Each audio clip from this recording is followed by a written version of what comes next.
Hello friends, मैं mister Naresh और एक बार फिर से स्वागत है आपका हमारे यूट्यूब चैनल में। दोस्तों, हमारे चैनल को लाइक करें, सब्सक्राइब करें और नई जानकारी के लिए आप कमेंट भी कर सकते हैं। तो आइए दोस्तों, आज हम कुछ नया सीखते हैं। तो दोस्तों, आज हम शीघ्र पतन के विषय में आपको सामान्य जानकारी देते हैं। दोस्तों, इस रोग से बहुत लोग परेशान रहते हैं, इसके बारे में हम जानकारी ले लेते हैं। जैसे दोस्तों, इस स्थिति में शिशु के योनि में प्रवेश करने पर यह योनि के बाहर ही वीर्य निकल जाता है और इस रोग को शीघ्र पतन कहा जाता है। दोस्तों, ऐसी स्थिति में व्यक्ति शिशु को योनि में डालने के पश्चात 30 सेकंड बाद ही वीर्य निकल जाता है और शिशु को योनि में प्रवेश करने के पश्चात व्यक्ति पूरे 1 मिनट तक भी अपना वीर्य नहीं रोक पाता।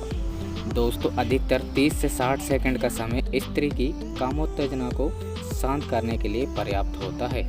अगर शिशु को योनि में डालने से पूर्व भली प्रकार से प्रेम गीड़ा की गई हो तो स्त्री ज़्यादा कामोत्तेजित हो गई हो, ऐसे में स्त्री जल्दी चरम सीमा पर पहुंच जाती है। दोस्तों, एक व्यक्ति को शीघ्र पतन से पीड़ित माना जाता है अगर वह अपने वैवाहिक जीवन में कम से कम 50% बार अपनी स्त्री की काम उत्तेजना को शांत नहीं कर पाता। और दोस्तों, इसमें समय की कोई समय सीमा नहीं होती। यह एक बहुत ही संवेदनशील रोग है क्योंकि इसमें रोगी हताश होकर मानसिक विकार का शिकार हो जाता है और वह संभोग से डरने लग जाता है। वह रात में अपनी पत्नी के पास नहीं सोना चाहता। वह थकान का बहाना बनाकर जल्दी सोने का नाटक करता है। इस प्रकार दोनों पति पत्नी मानसिक तनाव महसूस करते हैं और पति में आत्मविश्वास की कमी हो जाती है।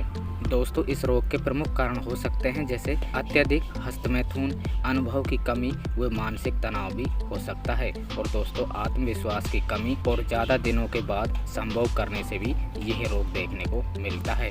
और दोस्तों, ज़्यादा कामोत्तेजना होने पर, अधिक वेश्यागमन करने पर या फिर गर्भ धारण के डर से भी यह रोग देखने को मिलता है।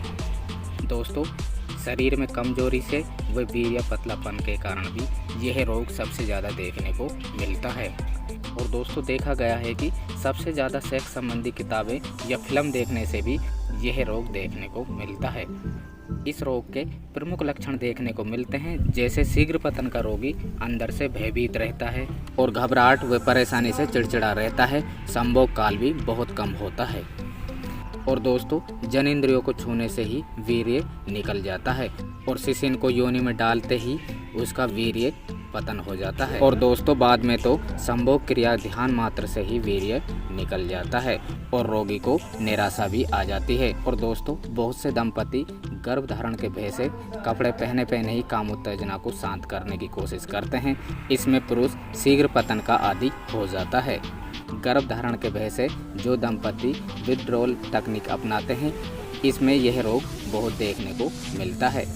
और दोस्तों, इस तकनीकी में स्त्री या पुरुष दोनों में ही यह डर बना रहता है कि कहीं वीर्य योनि में ना निकल जाए। इस डर से वह सेक्स का आनंद भी नहीं ले पाते हैं और पूर्ण रूप से संतुष्ट भी नहीं हो पाते। और दोस्तों, शीघ्र पतन का रोगी संभोग के समय अपना ध्यान इससे हटाकर अन्य जगह लगाने की कोशिश करता है जिससे वीर्य जल्दी न निकले। इसके लिए वह अपना ध्यान ऑफिस के काम या फिर घर की छोटी छोटी बातों में लगाता है। इस कारण वह अपना ध्यान संभोग से हटाने की कोशिश करते हैं। वह धीरे धीरे इसका आनंद खोने से सिर्फ दर्शक बनकर रह जाते हैं। और दोस्तों, इस रोग के चलते उनमें नपुंसकता भी आ जाती है। दोस्तों, यदि किसी को यह समस्या हो रही है तो आप नज़दीकी डॉक्टर से सलाह ले सकते हैं, उससे डायग्नोसिस करवा सकते हैं। और आइए दोस्तों, कुछ सामान्य ट्रीटमेंट के बारे में हम जानकारी ले लेते हैं। जैसे शीघ्र पतन की चिकित्सा, दंपति को समझाना चाहिए कि यह एक यौन विकार है जो कोशिश करने पर बिल्कुल ठीक हो जाता है। यह कोई जन्मजात रोग नहीं है। दोस्तों, दंपति को सहवास से पहले भली प्रकार से तैयार होना चाहिए। उसको एक मजबूरी या काम निपटाने के तरीके से नहीं लेना चाहिए। सहवास से पहले प्रीकोटल प्ले का होना अत्यंत आवश्यक होता है। इस प्रकार दोनों सहवास का पूरा आनंद उठाते हैं और इसमें एक दूसरे के लिए विश्वास जागृत करते हैं। और दोस्तों, पति पत्नी एक दूसरे की भावना को समझें और उसका पूरा आदर करें। सहवास को बढ़ाने के लिए उनको शिकवी टेक्निक का इस्तेमाल करना चाहिए। इससे सहवास का समय आराम से 20 से 40 मिनट तक बढ़ सकता है। और दोस्तों संभोग करने के तरीके से भी वीर्य स्खलन में बहुत प्रभाव पड़ता है। संभोग करने की पोजीशन आरामदायक होनी चाहिए। तो आइए दोस्तों कुछ मेडिसिनल ट्रीटमेंट में हम मेडिसिन के बारे में जानकारी ले लेते हैं। रोगी को ट्रैंकुलाइजर व हिप्नोटिस औषधियाँ लेनी चाहिए। शुरू में तो रोगी को आधी गोली सुबह आधी रात में लेनी चाहिए। इसमें रोगी की टेंशन कम हो जाती है। और दोस्तों इन दवाओं को बंद करके धीरे धीरे रोगी अपना असर देखना चाहिए। ज़्यादा समय तक दवाई लेने से इसकी लत भी लग जाती है और ऐसे में सिर्फ संभोग वाली रात को ही ट्रैंकुलाइजर लेना चाहिए।